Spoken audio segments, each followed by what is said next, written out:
صبح ہی صبح میاں بیوی کا خوب جھگڑا ہو گیا۔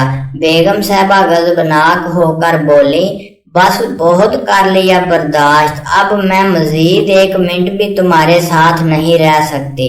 میاں جی بھی طیش میں تھے، بولے، میں بھی تمہاری شکل دیکھ دیکھ کر تنگ آ چکا ہوں، دفتر سے واپس آؤں تو مجھے نظر نہ آنا گھر میں، اٹھاؤ اپنا ٹین ڈبہ اور نکلو یہاں سے۔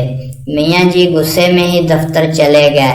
بیگم صاحبہ نے اپنی ماں کو فون کیا اور بتایا کہ وہ سب کچھ چھوڑ چھاڑ کر بچوں سمیت میکے واپس آ رہی ہے، اب مزید نہیں رہ سکتی اس جہنم میں۔ ماں نے کہا، بندے کی پتر بن کے آرام سے وہیں بیٹھ، تیری بڑی بہن بھی اپنے میاں سے لڑ کر آئی تھی اور اسی ضد میں طلاق لے کر بیٹھی ہوئی ہے، اب تم نے وہیں ڈرامہ شروع کر دیا ہے، خبردار جو ادھر قدم بھی رکھا تو صلح کر لے اپنے میاں سے، اب وہ اتنا برا بھی نہیں ہے۔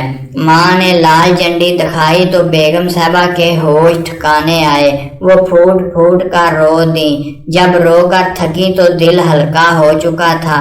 میاں کے ساتھ لڑائی کا سین سوچا تو اپنی بھی کچھ غلطیاں نظر آئیں، منہ ہاتھ دھو کر فریش ہوئی اور میاں کی پسند کی ڈش بنانی شروع کر دی اور ساتھ اسپیشل کھیر بھی بنا لی۔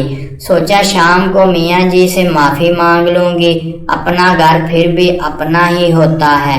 شام کو میاں جی گھر آئے تو بیگم نے ان کا اچھے طریقے سے استقبال کیا جیسے صبح کچھ بھی نہ ہوا ہو۔ میاں جی کو بھی خوشگوار حیرت ہوئی۔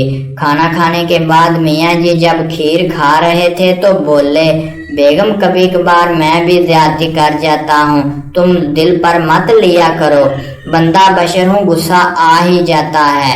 میاں جی بیگم کے شکر گزار ہو رہے تھے اور بیگم صاحبہ دل ہی دل میں اپنی ماں کو دعائیں دے رہی تھی جس کی سختی نے اس کو یو ٹرن لینے پر مجبور کیا تھا، ورنہ تو جذباتی فیصلے نے گھر تباہ کر دینا تھا۔ سبق: اگر والدین اپنی شادی شدہ اولاد کو ہر جائز اور ناجائز بات کو سپورٹ کرنا بند کر دیں تو رشتے بچ جاتے ہیں۔ اگر یقین نہ آئے تو آزما لیجئے اور پلیز چینل کو ضرور سبسکرائب کر دیجئے۔ شکریہ۔